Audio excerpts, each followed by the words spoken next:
Assalamu alaikum wa rahmatullahi wa barakatuh, and welcome to another session where we're going to be talking about perceptions of Islam and Muslims throughout the world. Now, this is extremely important because obviously a big part of the media discourse in particular is the fact that someone will come and say Islam is and then fill in the blanks, or Muslims are and then fill in the blanks. Now, a lot of what we have to do as, let's say, dawah carriers or whatever is then combat these misconceptions and or misnomers.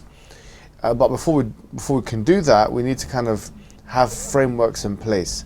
And we need to be aware of both the literature and the data that surrounds Islam and Muslims, the most cutting edge data, the most up-to-date data relating to Islam and Muslims. And in this session, that's what we're going to be doing basically. And we're going to equip everyone here with both the frameworks, which are very useful to us in our responses, and also the data, which is also useful to us when we're speaking to people. And I'll be honest, in this kind of session, a lot of my own public, discussions with people, especially when they speak about Muslims, because that's what many people in the world are interested in. Most people in, for example, Western culture, are not necessarily interested in religion to follow, but interested in the people that follow it, because people have a sociological interest.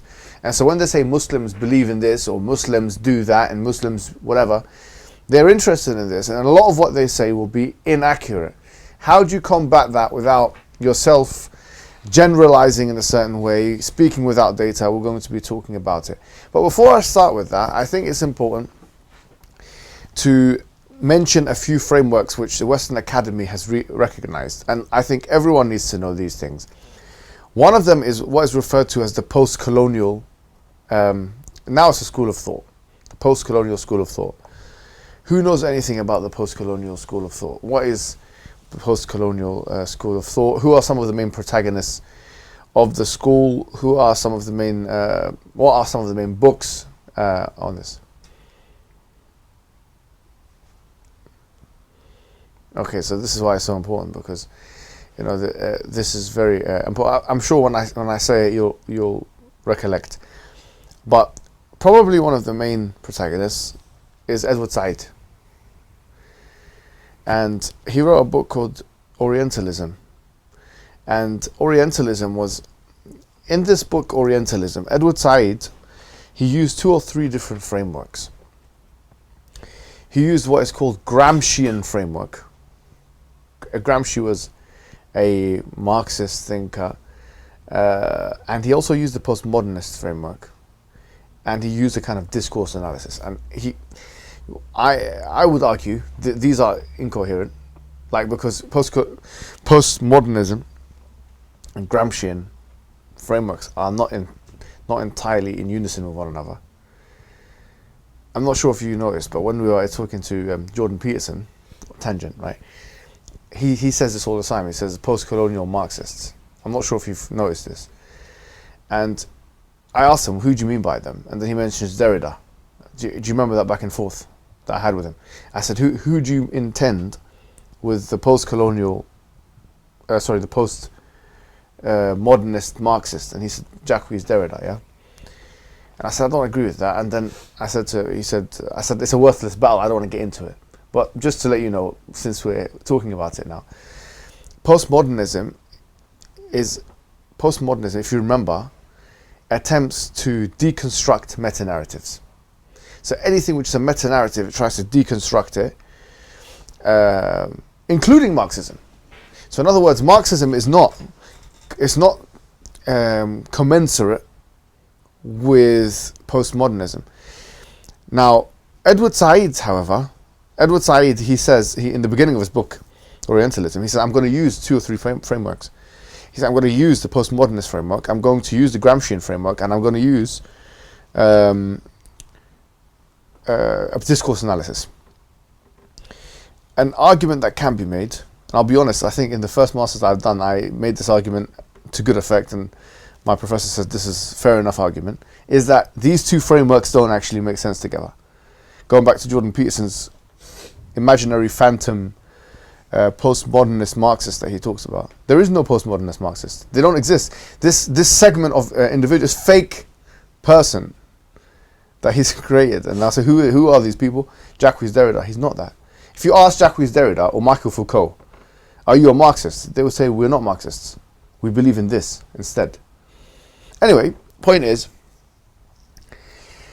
Edward Said, he writes really well.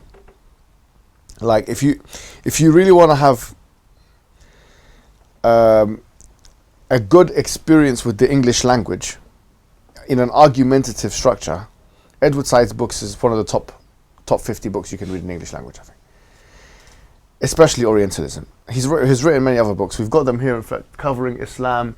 It's in this shelf if anyone wants them. These books, he writes well, but not as good as Orientalism. Orientalism, he does this discourse analysis. And what he does is this. Basically, his main argument is that the way, and he gives the example of the National Geographic.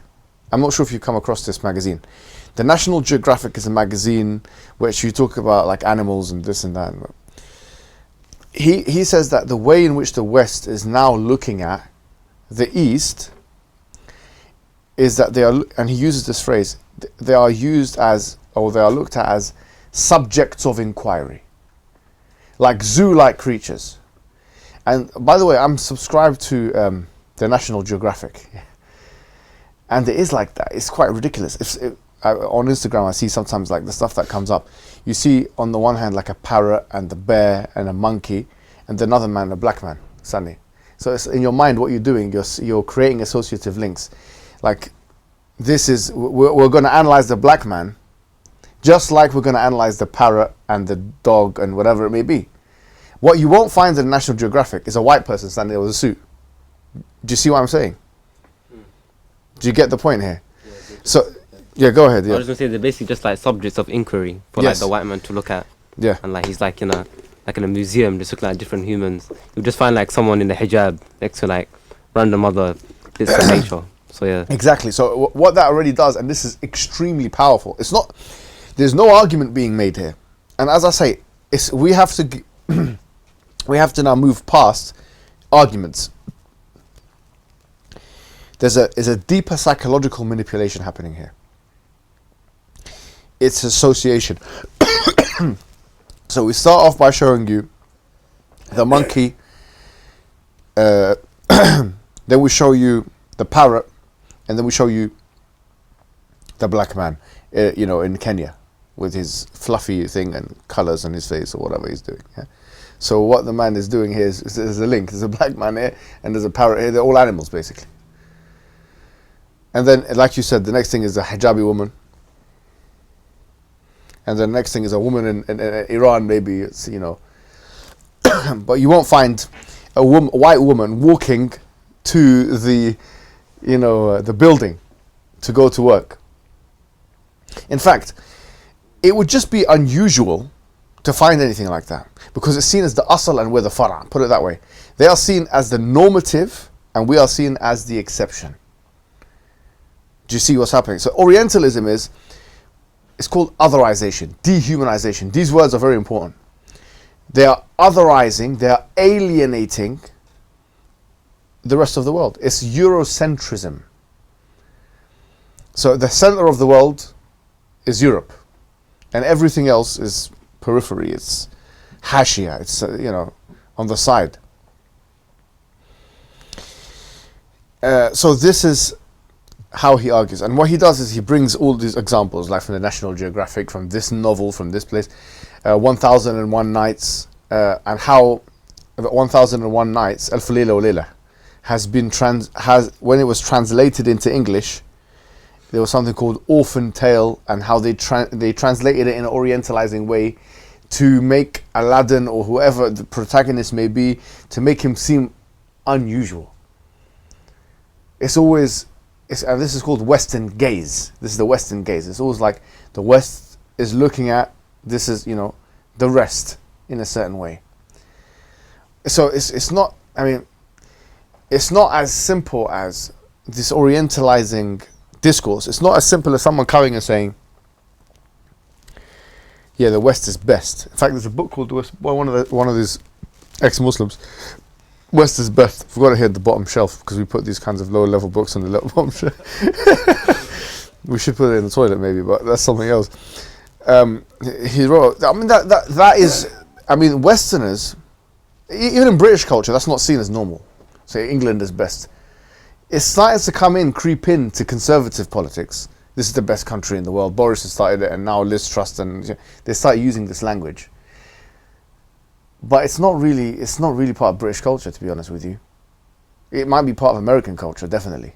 But saying that West is best and we're better than this and we're better than these guys, even having a flag here, it's like, it's people think you're a nationalist or something, right? But I'm saying that the West is best in this direct way is a lazy man's method to manipulation. They're better at manipulating than that, and this is the idea. So Edward Said's book, the main thrust of the argument is that the subject of inquiry are these other people, or the East, and the West is everything is set to that. Obviously, before him you had Frantz Fanon, who wrote The Wretched of the Earth, and this is another important person who went to Algeria, and he spoke about it, and he saw French colonialism there. He famously said that, what is this, a woman with a niqab, he said, what is this garment that frustrates the colonizer? Frustrates the colonizer. There's things that frustrate the colonizer. And so Orientalism there's only a few big names, but it's now become a discipline. So like if you go and do a sociology degree, if you do a philosophy degree, if you do even a politics degree, you will have to cover this. If you do almost any degree, you'll cover Orientalism. You'll cover his book. You'll be required to read at least parts of it. Why? Because it has shaped the discourse. Now, who was he responding to? He was responding to a person called Bernard Lewis. Now, Bernard Lewis was another historian who talked about the decline of the Muslim world and why, all these kinds of things. He spoke in a much more conventional way. And he was attacking him throughout the book, saying, like, this is a very binary way of looking at things, and there was a good refutation here. And there's another book which I think is behind one of you guys. It's called Samuel Huntington's book on the Clash of Civilizations. So this is more Bernard Lewis-esque. So these are the kinds of... So you need to be aware of post-colonial theories because they can be quite useful. And a lot of them are true. Like, if you think about them, especially considering that the assumption is liberalism, that the liberal ethic, it's about freedom, it's about expression and these kinds of things. And there is not truth with a capital T in that sense, but there's everyone's expression of it and these kinds of ideas. This shows you how actually there's a deeper manipulation going on. So it's imperative for anybody in the da'wah to actually be aware of this. And Sarah Mahmoud, who's a contemporary writer, she writes the following, and I found this quite interesting because I found this in one of her books. Now she's more like left-wing, liberal individual, probably post-colonial theory, but this is what she says. I found it very interesting in it.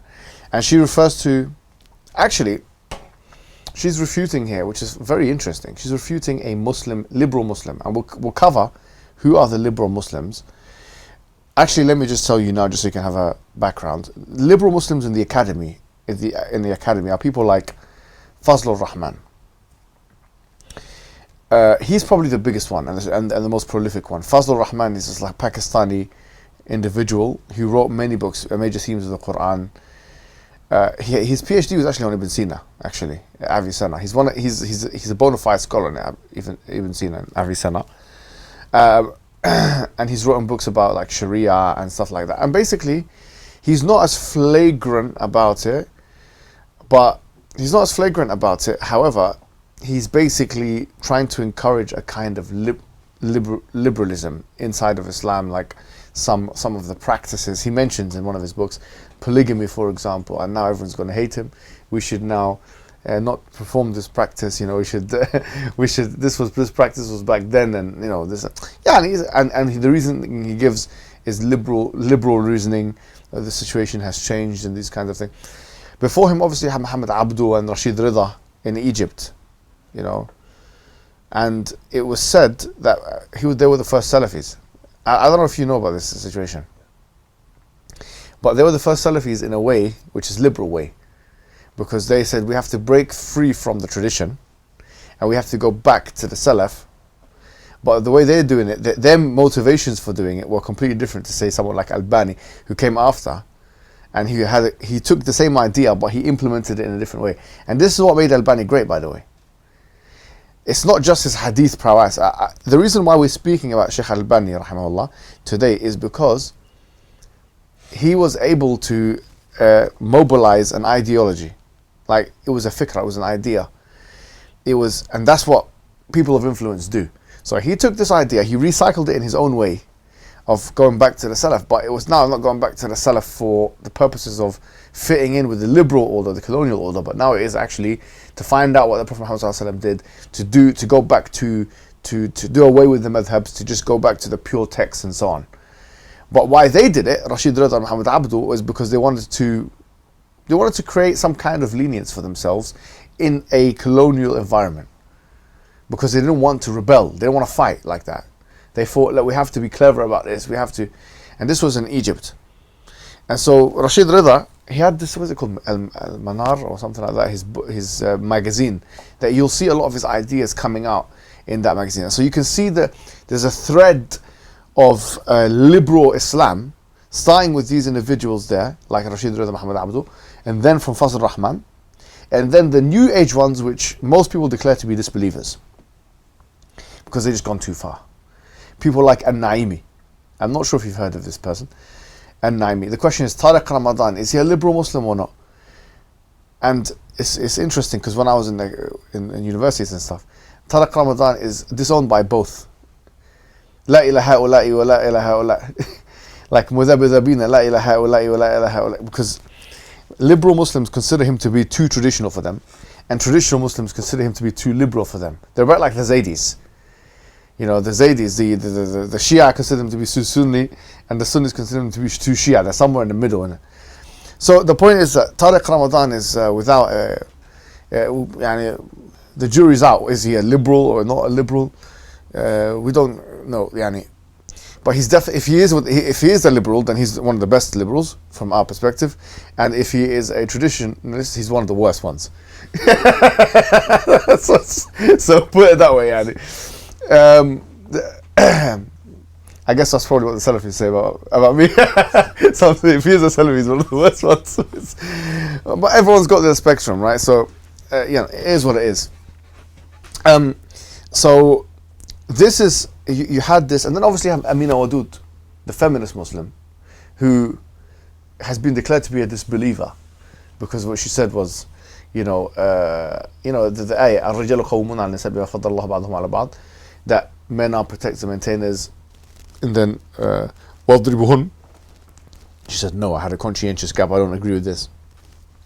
So people, they rejected her as a Muslim.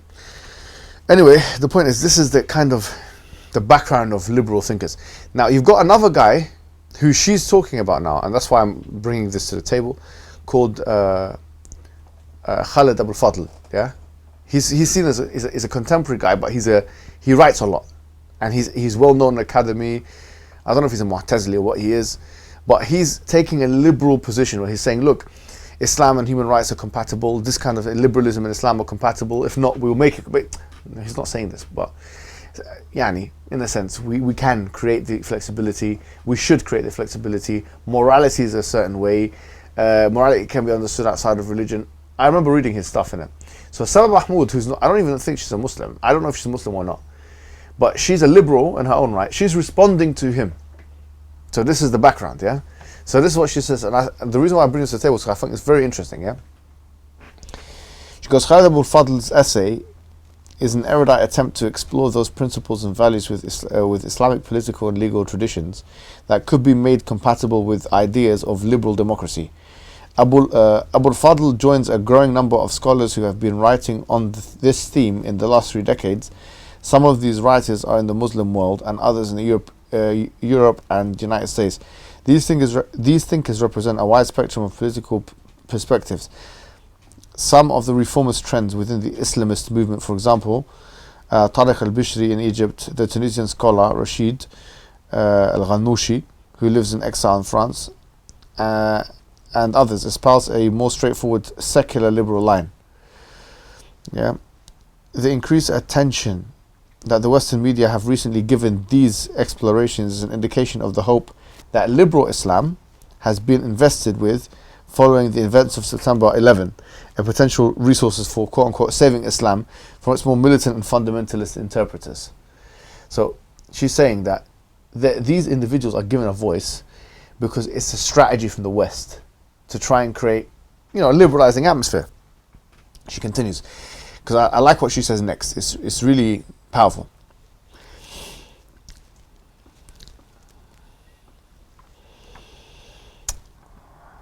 She says, how do I get the whole thing? Yeah, good.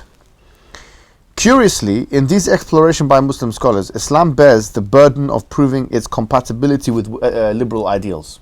I want you to think about this wording very carefully because it's very powerful, yeah?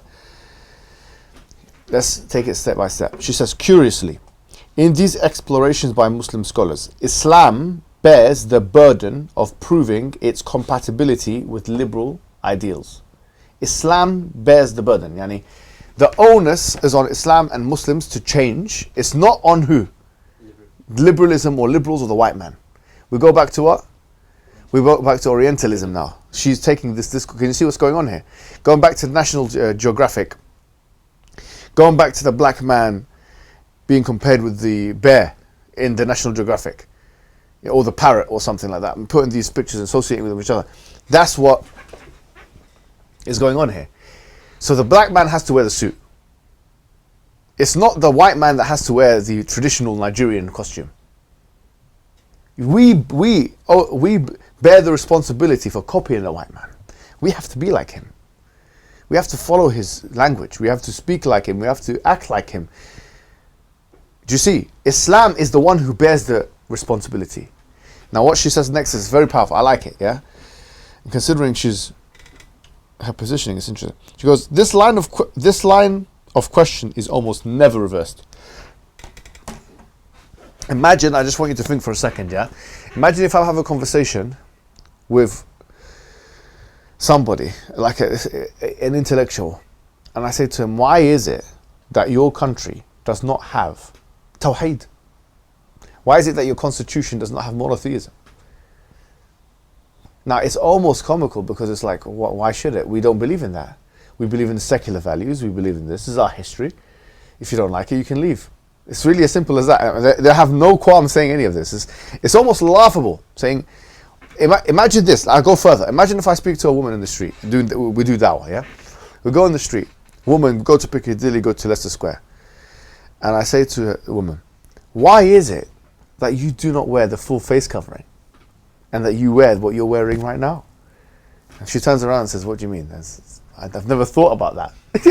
I've never thought about doing anything like that. I'm not Muslim, I'm not this, I'm not that. So this is what she means by the line of questioning is never reversed. And if it is reversed, it's actually laughable. That's how bad it is. But if someone comes to a Muslim woman and asks her, why is it that you have to wear this? It's not a laughable proposition. I remember in university, wallahi, we had a hijabi girl and the professor, middle class Englishman, he asked her directly, why is it you have to wear this? In front of everyone he said this. And the class wasn't objecting, it was like, yeah, let's speak about it. It's worth discussion. But so when the line of questioning is somehow reversed, it's comical, it's laughable. But it's always that we have the responsibility of proving ourselves, justifying ourselves, exonerating ourselves, explaining ourselves to the white man. Now, we can't, you might say, well, the way to defeat this is to go completely unapologetic. We can come to solutions. But if you do, it will look wrong aesthetically, I promise you. Why did you take this and why did you do that? Why did you listen to music? Why?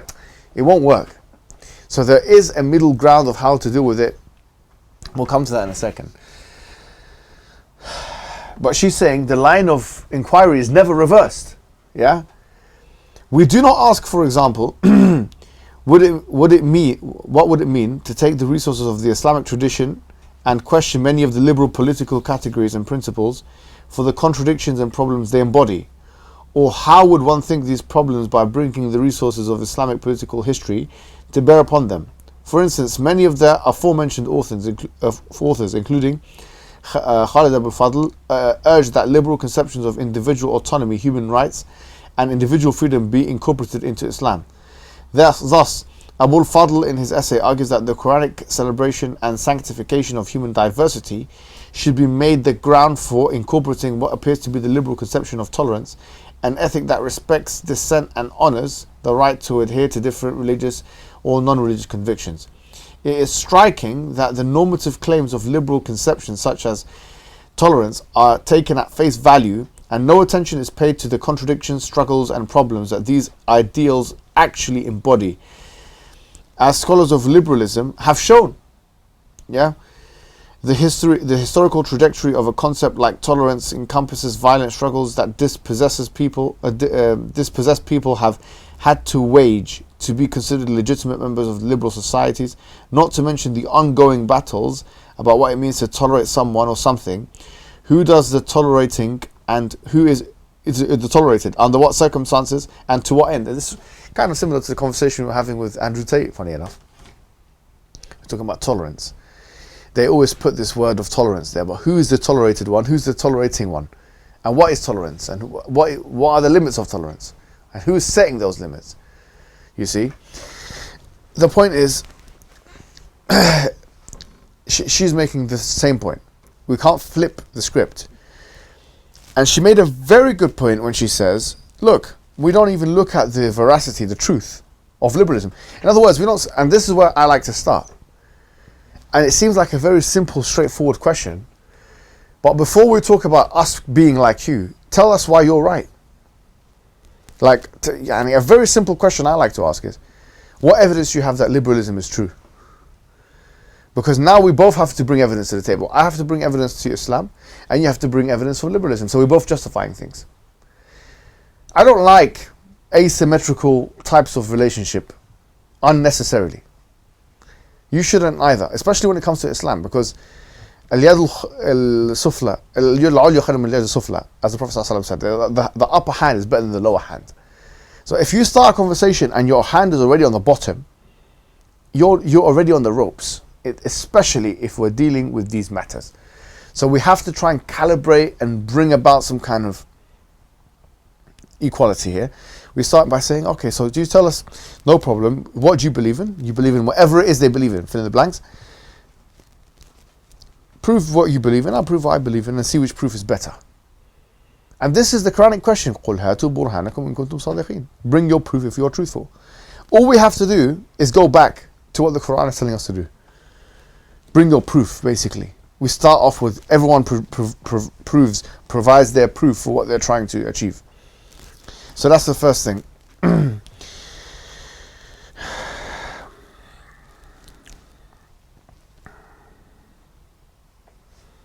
Any questions here?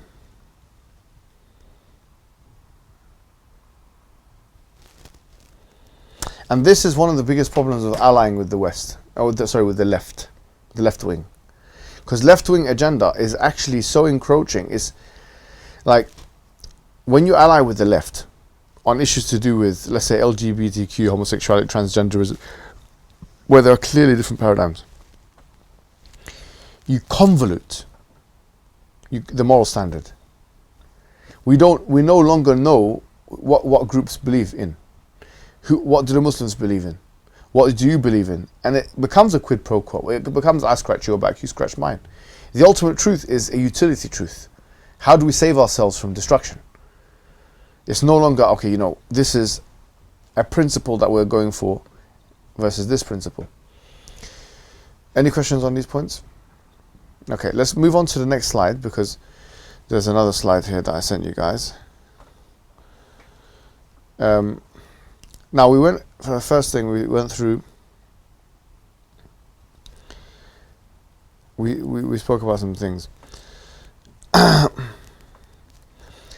Another thing now, so we're going back to the Orientalist question. A lot of people will come and say Muslims believe in this, Muslims believe in that, especially the right wing, especially vis-a-vis Sharia law. Muslims believe in terrorism or whatever it may be.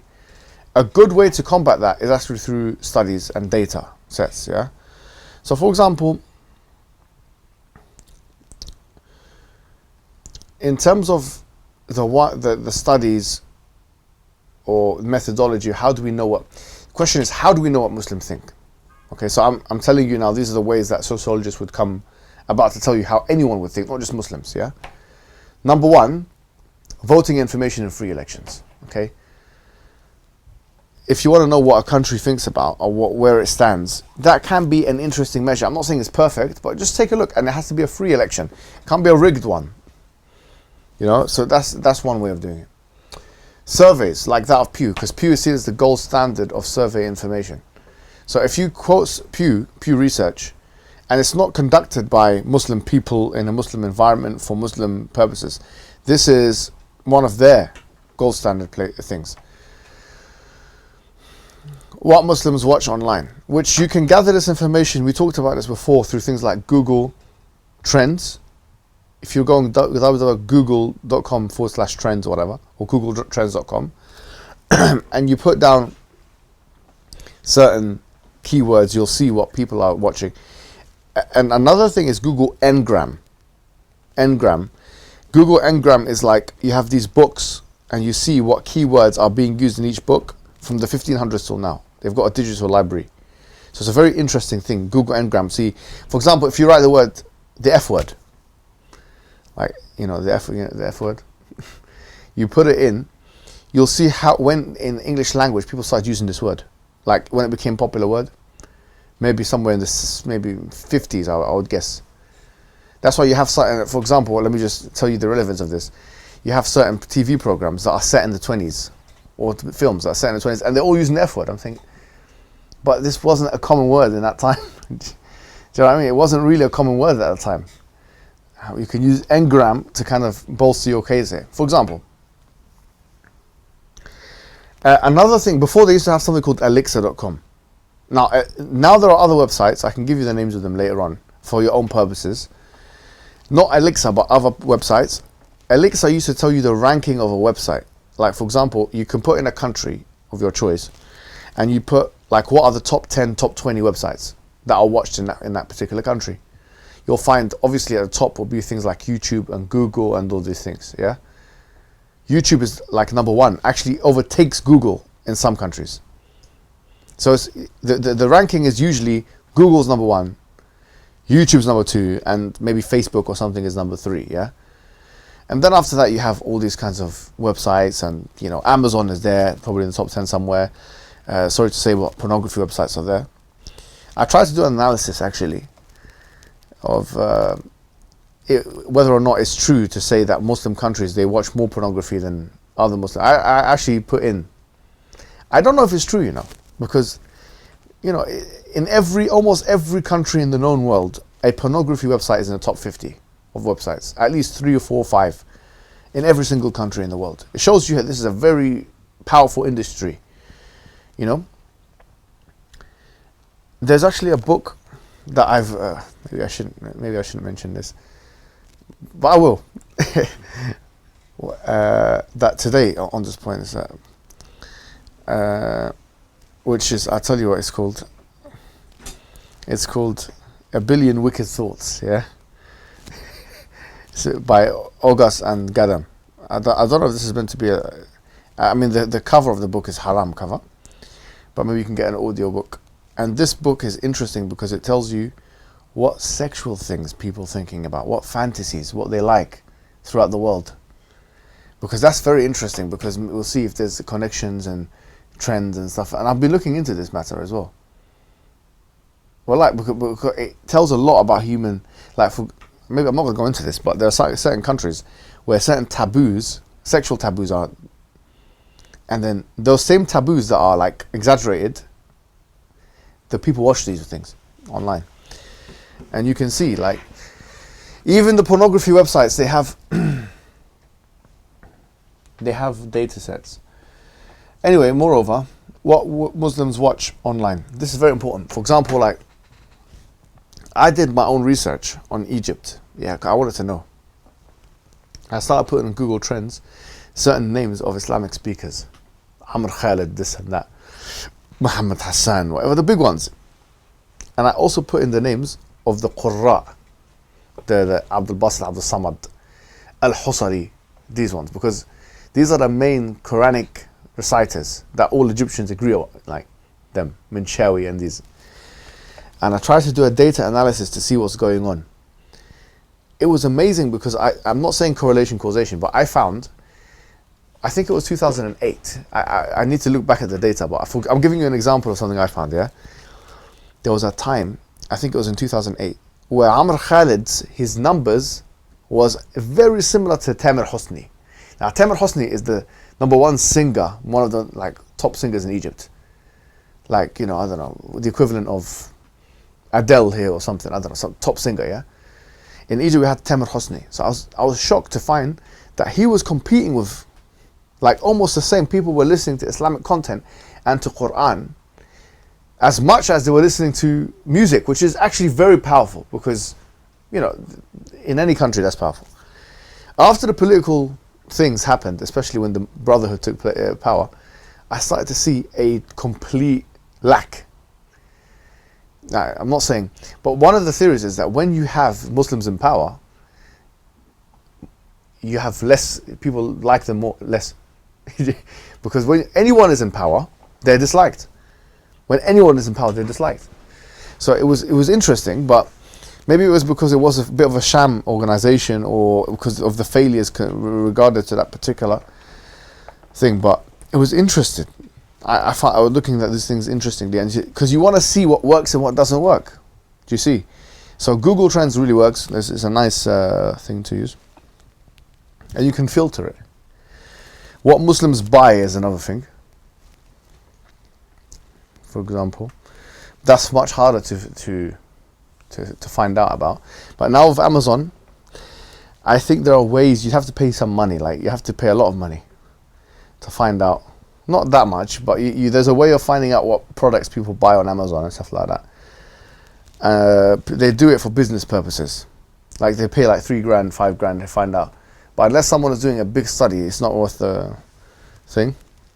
Who Muslims fund, you know, and that shows you, like for example, if Muslims fund and there's organizations that Muslim funds. So yani, it shows you that obviously when people put their money into something, they believe in it. So these are some of the ways we can find out. Obviously, there's always going to be methodological problems. Every single one of those categories, every single one, there are methodological problems. But if you have in your mind, okay, if you're going to start doing da'wah, you have to start being aware of the data sets, the Pew data sets. Okay, what are the main studies that are like done on this area of the Sharia, on terrorism? Like for example, John Esposito and Dalia Mugahed, they wrote a book, it's kind of like what a million Muslims or what a billion Muslims think. And they were going through some data sets and they were asking the question, how many people actually sympathize with ISIS or whoever it may be? And they showed it was a negligible amount. And these are very important things because they're peer reviewed. You know, the Pew Research actually asked the same question about terrorism, for example. And you see it's negligible. So once again, when you're having this discussion, how many people think this and how many people believe in killing the infidels and stuff, and you bring that to the table, so actually this is a negligible minority that believe in that, then it strengthens and bolsters our position. And it's important because it's a barrier to entry for many people coming into Islam. This is what Muslims think. Obviously, be careful when you're inference making. Don't make causation, correlation are not the same thing. Don't make that link all the time. I'll give you an example here. I'll put an example of the data. This is Pew Research data. Views on strictly following the Quran for laws after widely different countries. Yeah, so you can see the half or more. This is Pew Research. I'm just reading. Half or more in 4 of the 10 countries surveyed say that laws in their countries should strictly follow the teachings of the Quran. This opinion is particularly prevalent in Pakistan, 78%, one of only 5 declared Islamic republics in the world, and the Palestinian territories. Support for strict adherence has grown in the Palestinian territories. In 2011, only 36% of Palestinians said their laws should strictly follow the Quran. So basically, it shows you, for instance, countries which are more likely to follow the Quran, Sharia law, and which are not. So, saying Palestinian territories have increased. Is there a link between war and Sharia? Because Somalia is another country, Afghanistan is another country which is very high on these kinds of lists. Like if you ask most Somalis in Somalia, should we follow Sharia law? They would say yes. Same thing with Afghanistan. Same thing with Pakistan. But these are all war zones. Because if you're facing death every day, you're most likely to be religious. Maybe that can be an inference there. I'm not saying it is. The Palestinian territory is the same thing. But if you go to some countries where death is... Like, for instance, Bosnia.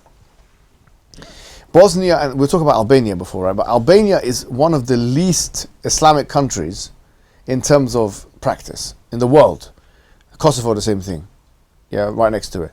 It's an independent country now. It's almost completely westernized.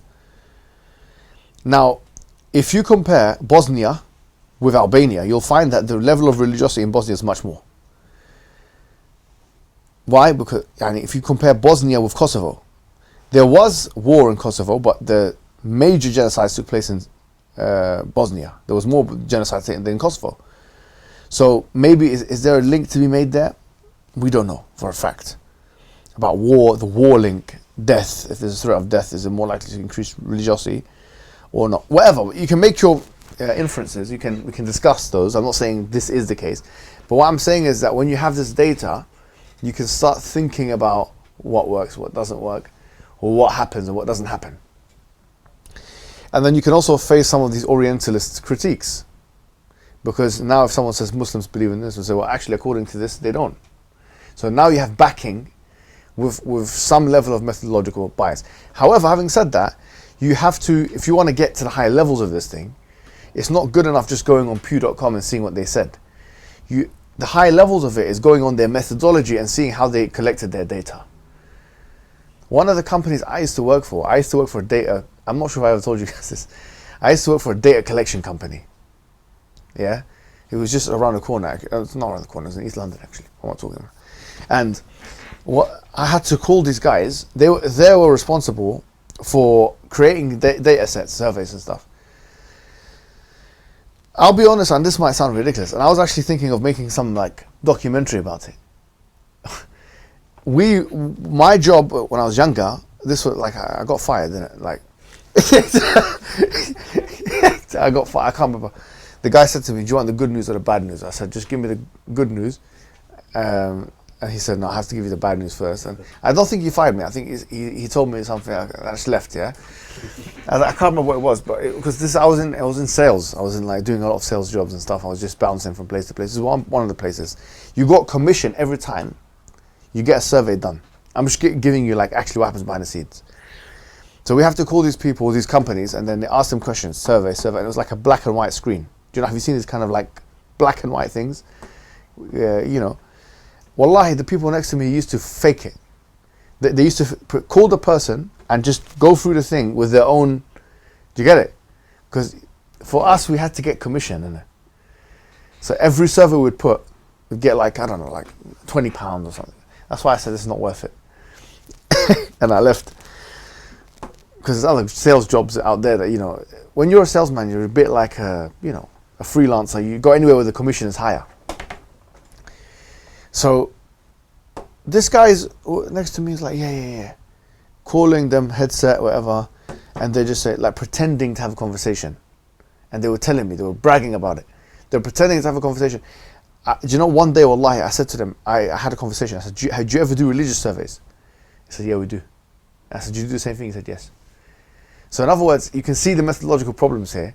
They're doing religious surveys, calling Muslims, what do you believe about God? And they're writing it themselves. What do you believe about terrorism? You're doing it yourself. So there's, at the point of collection of data, all the way to generalizing it, there's methodological problems. And so when you reach the high levels of assessing data sets, this is what sociology is all about. This is the first thing. If you do any sociology A level, if you do a sociology degree, this is the first thing they'll teach you about. They call it methods and approaches, or they'll have a module on that kind of thing, methods or something like that. How do you collect data sets? What are the weaknesses? And the thing that comes up all the time is generalizability. I'll give you one example before I end. Yeah, you might have heard of the study of the Muslims in America. 24% of them become murtad. Have you heard of this? 24%, and it's collected by Pew Research. Now this is a shocking thing. You say 23% of Muslims in America become murtad. So I went and looked at the methodology in it, because it's when you look at the article, they say we've interviewed the people, and they don't mention who they've interviewed and how they've interviewed them. They've interviewed 1,000 people, and a big chunk of them are Iranians, Shia Iranians, who didn't know English language. They had to have translators. Now we know Shia Iranians, they have their own political baggage. That especially the ones who have, after 1979, the Islamic Revolution, so-called Islamic Revolution, after that took place, they had a resentment. We were just talking about like when Islamic authorities become in power, sometimes resentment brews. And it led to apostasies. It did. So these people, they just moved away from it. They said, why should we worship Al-Hussein? Let's just worship Jesus instead. Or whatever they thought in their minds, Or they moved away from religion altogether. They became secularists. So when you interview 30%, 40% of Iranians who can't even speak English as a first language, and who have a disproportionate disinterest in Islam compared to the other Middle Eastern countries or Islamic countries, then clearly you're going to have a skewed result. And if that constitutes 20 or 30% of your 1,000 people that you've spoken to, and then you tell me afterwards that 23% of Muslims in America are becoming disbelievers, I have reason to doubt you now. Because is that compositionally congruent with the population in America? It's not. If you look at a population of demographic population of Muslims in America, most of them is African Americans. Then you find Arabs and Asians coming from abroad, and then you find some white converts and stuff. And yes, you'll find these Iranians but Iranian Muslims may, according to demographics, account 5-6% of the maybe less than that of the Muslim population in America, but you've made them overpopulated so that you can get a skewed result. And you spoke to them on the phone. And how do I know when you were speaking to them on the phone? It wasn't like when I spoke to them on the phone and my friend, and it was someone else doing it. A white man who has neo-colonial conservative views that just wants to make everyone seem like he's a disbeliever. So I don't trust your stats too much, fully. Especially if you've got 1,000 people. But having said that, it's better than nothing. And especially when they've got more than that, like for example, when they go in the billion Muslims, I think they asked 50,000 people. So now you have a stronger sample group. And the basic rule of thumb, we can't go through this now, but is the bigger the sample group, the more generalizable it is. So once you start to familiarize yourself with that kind of thing, then you can combat Orientalist discourses. And with that we conclude. جزاكم الله خيرا والسلام عليكم ورحمة الله وبركاته.